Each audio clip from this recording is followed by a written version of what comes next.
we talked about the ways that our empire culture, the culture we've been part of, that includes virtually every nation in the world right now, responds to change.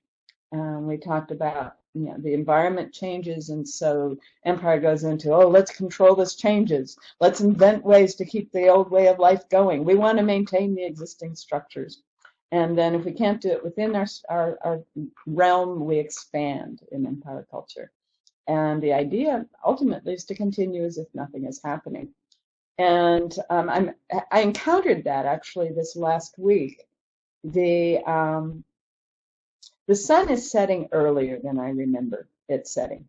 And I checked in with a couple of other friends who tend to be aware of that sort of thing, and they agree. And it turns out the Inuit have been trying to tell the UN the sun is setting earlier than I'm used to having it happen at this time of year. And so I went online and I started checking things, and I found that virtually everything that had been a fixed database about sunrise and sunset is now a changeable database. And you can go back 40, 50, 100 years, and it'll say that sunrise and sunset are exactly what it was today. No, something's happened. So then I went back into the scholarly papers and the other papers, and I found that everything about the Earth's axis and our relationship with the sun written post-2009 is no longer on the web. So 2009 is, and the only thing since 2009 is that after the big earthquake in Chile and the big earthquake in Japan in 2011, 2012, someone noted that the matter on the surface of the Earth had shifted enough that the axis had shifted a little bit, a few minutes within the degrees. That's it.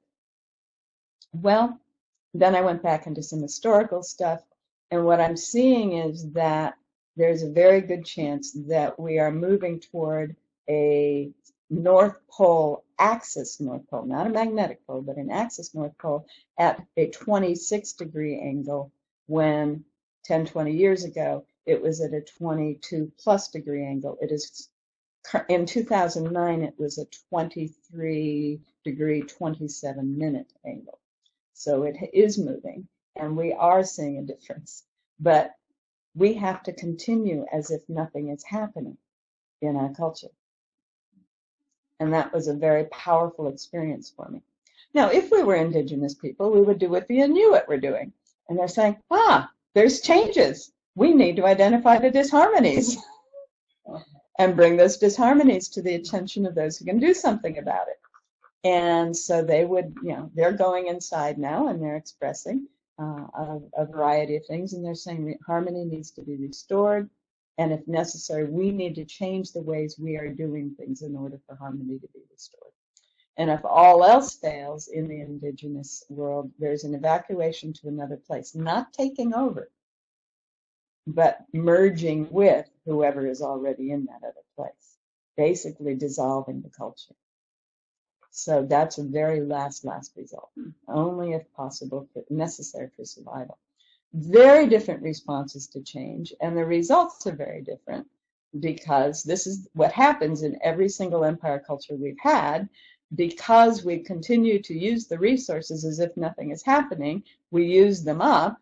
Our various things in processes, peak out, then fall off. Death increases. Birth tries to keep up, and the population goes down. This has gone on in empire culture since at least 4000 BC. We saw it in Samaria. We've seen it in the Gobi Desert area of China. We've seen it in the whole Middle East area. We've seen it in, it's over and over. Greece used to be covered with forest. It is now, an impoverished land for all of these reasons. So what's happened is there was this fundamental human structure, the tribal village. The emergence of the empire culture had us operating at higher levels of resources. This line is the level of resource we're functioning in, but it exceeded it enough times so that a new thing began to emerge, and it began at about 1000 CE and became very prevalent during the 18th century, between about 1750 and about 1850, actually, and is now the norm across the planet. But it has exceeded its range of resources, as we saw in the previous slide. We've gone off the top and we're burning it up. So something new is trying to emerge, and it's a function of the same things that it was before. There is environmental pressure, new values, and new technologies that have come into place. They started actually in the late 1800s, not long after this became dominant, but they're starting to show up more and more. Henry David Thoreau being an example of that new values and recognition of the environmental pressure. So something is emerging. It allows us to be operating in a different range of resources. We don't know what.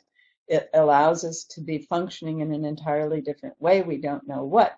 But we do know that all of the indigenous cultures around the planet have recognized this was emerging, that the empire culture could not last and it would be replaced. And these are different phrases from different cultures around the world for the last, couple hundred years, really. A couple of them are actually a couple thousand years. And of course is from the Hermetic movement that emerged during Greek occupation of Egypt back before the Roman Empire. So what we can do, I've modified this a little bit from our previous classes because we've been doing this up and down thing. So let's take this present and say there is still that same cone of possible futures, probable futures, and an infinite range of possible futures. But what all the signs are is we are moving into this, and in fact we have to be. What the previous two slides told us, here and here and even here, is this new culture has to be functioning in an entirely different way from anything we've known in the past.